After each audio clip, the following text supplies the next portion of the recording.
Good evening on this December 5th, 2020, and welcome to Aisha's Journey Journal Entry.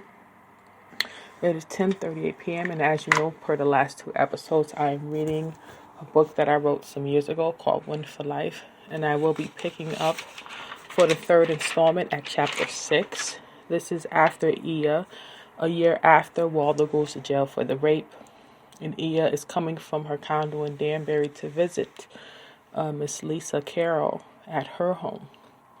And I'm going to pick up right from that point. I unhooked Miles from her seat and handed her to Lisa, who couldn't stop talking to her and holding her hand. Not paying attention, I followed into the house, leaving my car door open and purse inside. I walked back outside and grabbed my purse and closed the back door. My phone began to ring. It was my mom telling me to meet her at her house instead. This nervousness crept back in, like something was wrong. I paid it no mind and went inside. Jason was drinking a beer, sitting at the kitchen table. Lisa was standing by the sink with Miles. "Have you decided about school?" she asked me. I had totally forgotten about it. Yeah, I answered. I'm going to wait till Miles is a little older, till I know she's ready for daycare or a babysitter. Then I'm going for nursing, I answered. Good plan, Lisa added. Yeah, I figure I go to school and get that degree. A steady income will keep me where I am. When my phone rang again, the uneasy feeling I had felt earlier was back. It was heavy and off, like a bad spirit. It was scaring me. I didn't know what it was.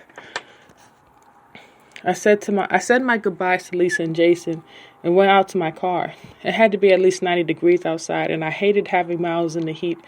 I carried her with me to the driver's side. I started the car and turned the AC up. Then I walked her over to her seat and buckled her in. As I closed the door, the uneasiness I had been feeling came to a head. I looked across the street, and it was Hugo, and he was staring at me. I didn't know if he knew it was me or if he was just being nosy. I tried not to make eye contact, but as I made my way around the SUV, Lisa came outside holding Miles' pacifier. Yeah, you forgot this. I stopped in my tracks. He heard Lisa, then he shouted, "Yeah! Yeah! Oh my God!" He shouted from across the street. My heart jumped out of my chest. Then it jumped right back in. I thought I was scared, like I was caught or something. But I wasn't. I wasn't caught at all. "Oh my God, Hugo, how are you?" I hugged him after he ran across the street. He had grown a beard and a mustache, but was still the same old Hugo. "Oh my God, Ia, how you been?" He was smiling from ear to ear. "I'm good, really good," I answered. "Hell yeah, you look damn good. What is up?" He was checking out my clothes, my hair, my shoes. "Oh, thank you. Life has been really good lately," I said to him. But when I looked in his eyes, an unanswered question formed between us, one that I didn't want to ask or answer. "I'm sorry, Hugo, I had to go. I gotta go. I'll see you later, okay?" "Oh yeah, no doubt," he answered. As I walked to my side of my car and he ran back across the street, he stopped and turned around. "Ia, have you spoken to Waldo?" he asked. I just dropped my head down. "Damn," I said to myself. "Nah, I haven't seen or talked to Waldo since, well, you know." He didn't understand. He almost had to think. I'm about to get caught on another page. Hold on.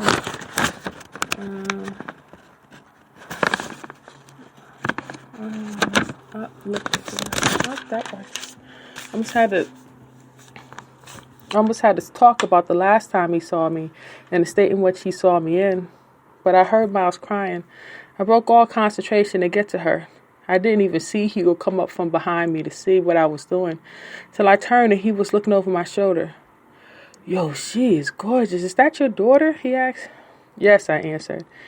He scrolls in between me and the door to take a better look at her and stopped in his tracks. I heard him gasp before I even saw his face. "Yo, she's Waldo's." "No, yes, she is Waldo's," I answered. He doesn't know either, and I don't want him to know. Not yet. I would have told him, but I didn't find out till the day you dropped me off at the triage after that night, and Waldo threw me out, and I didn't want to put my baby in danger. Hugo's jaw was still dropped. "That's you and Waldo?" he asked, in disbelief. "Yes," I answered. He took a step back, then asked me a serious question. "Do you even know what happened to Waldo?" "No," I answered. "What happened to Waldo?" And that is the end of chapter 6. And now we're going straight into chapter 7. Little Dot sat across from Waldo, staring at him. She was still upset that the correctional officer made her spit her gum out. She had no way to hide how horny she was. She crossed and uncrossed her legs. "So you gonna marry me when I get out?" Waldo asked her with a slick look on his face.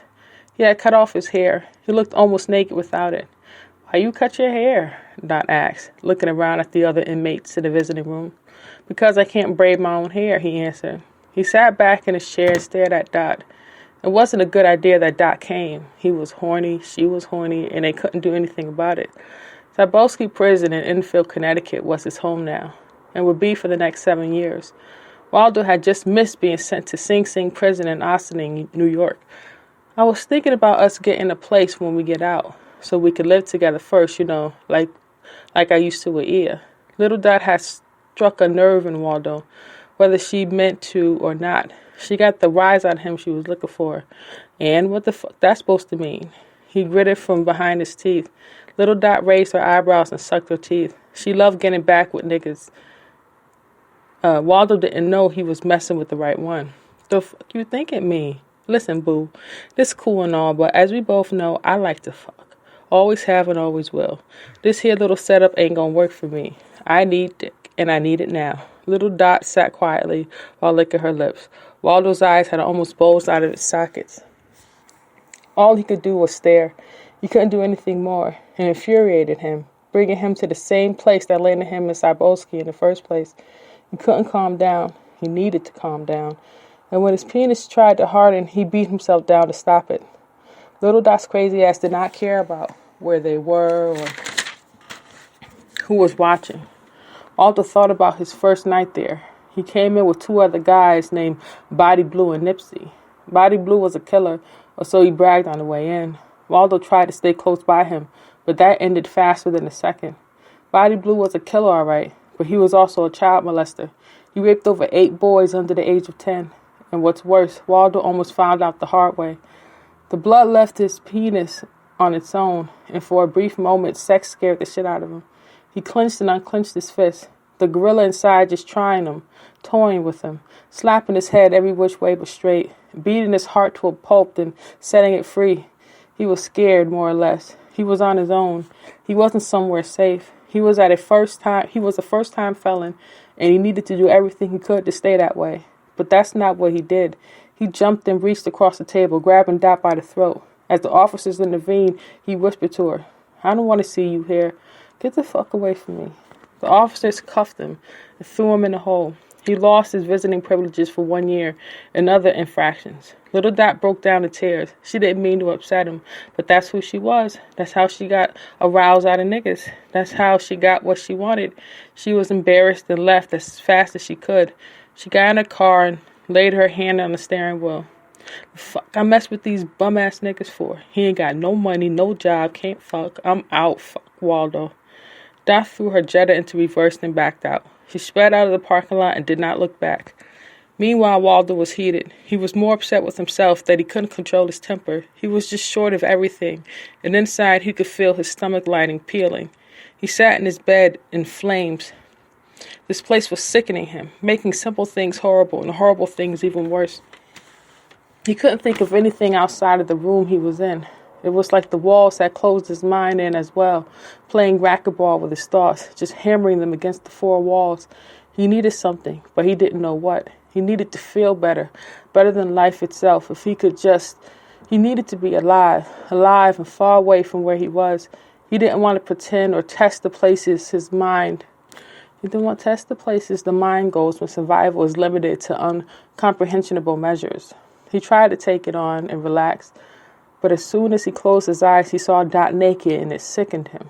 He'd masturbated more than ever before. He didn't want to do it. He shouldn't have to. He was a man. He was bigger than that. But that's not what the room does. It does more than everything every man who has ever spent time in the hole has ever done. And suddenly the room felt thick and humid. It felt moist like a woman's... "No, no," Waldo shouted. Before he even wanted to, before he knew what he was doing, he stood up, jogged in place, trying to keep pace with the gorilla inside, trying to tie the knot so he'd know where to be, so the gorilla couldn't see past He jogged and jogged till he worked up a sweat and his mind cleared. He did push-ups and sit-ups, everything to keep his mind upward, going up, up, up, up. And when he couldn't exercise no more, when his muscles melted and his carcass collapsed on the cot, he closed his eyes. All he saw was black. It was all he needed to see. Black. And that is the end of chapter 7. We're now at chapter 8. With Miles back, Ia, with Miles's back to her stomach, sat down in my maternity rocker chair and pushed off. Miles' fist waved in the air a moment. Her laughter, like angels singing, relaxed me. As I stared out of the second-story window down into the grass, I thought about nothing. Why? There was nothing to think about. I searched for a problem, something that I may have forgotten, but nothing. Miles moved less and less, and when 20 minutes, her beautiful angel self was fast asleep. I couldn't move her. I couldn't. She felt the way I felt when I carried her. I was addicted to long, warm bubble baths for hours at a time. I finally mustered the strength to carry her to her crib. I've been laying her in it during her naps. She sleeps pretty well. I turned on the baby monitor and grabbed the walkie-talkie. Went down to the kitchen to fix a snack, half a turkey sandwich or something. I went food shopping yesterday because my mom was coming to stay with me for 2 weeks. I planned a couple of getaways, one to Baltimore, the other to the Poconos, stuff like that. Excuse me. I sat down at my table and ate, listening attentively for Mila's cries. At the same time, my cell rang, and it was Hugo. I gave him my number so he could update me about Waldo. It's very difficult to hear that your baby's father raped someone and was sentenced to 7 years in jail. Is it or is it not unbelievable? Just heartbreaking. Hello, I answered. Ia, how are you? How's everything? He asked. Everything's fine, I answered. How's the baby? He asked. I took a bite of my sandwich and answered. Beautiful. I just laid her down for a nap. Out of nowhere, a voice came in, and it was Waldo. How's my daughter? He asked. My heart jumped. I had to catch myself. I took a sip of iced tea and spoke to him. Our daughter is fine, I answered. Really? Our daughter. Seems like I wouldn't have known if Hugo didn't see you, but that's not important. But it's good to hear from you. I'm just fine. We're just fine. How are you doing? I asked him, turning the conversation around. He cleared his throat and laughed. I suppose you heard. A dick in the dirt gets its weight in worms. My eyes widened. You almost wasn't scared, and I was shocked. As much as we've been through over the years, I still hate to see you down like this. When Amila is older, at least 2, I'm going to let you see her. I'm taking her on Tuesday to get pictures, and I'll make sure you get one. In the middle of the conversation, Miles' cry erupted. I left the sandwich on the table and ran upstairs to her. Waldo got so quiet when I entered the room. He heard her through the phone. Is that her? He asked. I didn't answer him right away. I was busy consoling her. Yeah, Waldo, but I have to go. She needs changing and food. Okay. It was nice speaking to you both. Bye, Hugo. Bye, Waldo. I hung up the phone and exhaled. It didn't bother me as bad as I thought it would. Meanwhile, Waldo still had a few minutes, and he and Hugo talked. Damn, there it is, Hugo said after I hung up. Waldo laughed. He found something funny. You see how she sounded all proper and shit? Like she ain't never been in the ghetto? She trifling. All I know is she better take care of my daughter. Lord knows where the F she been staying at. Yeah, broke as hell. She ain't got no money, no job. I don't know about that, Waldo, Hugo added. Stuck on the page. What in Jesus' name? Okay. I don't know about that, he added. You don't know about what? I know E. I know her. All of a sudden, she got a place to stay in a car. She probably shacked up with the next nigga, with my daughter. Fucking him to pay rent. She a hoe. That's all she is. Hugo laughed. Waldo will always be Waldo. Yo, for real, yo? You crazier than a motherfucker. I don't know what she doing, but the E I saw was far from the E you was with, and that's for damn sure. What's up with Dot? Y'all still beefing? Hugo asked. Man, fuck that. I can't hang. Oh, I need you to call my mom's for me and ask her to come see me in a few months when the hold is up. Your mom, really? Why don't you ask Jennifer Hudson or the president to come? I'm sure they'll come before your mom will. Hugo laughed. Walter got mad and hung up the phone.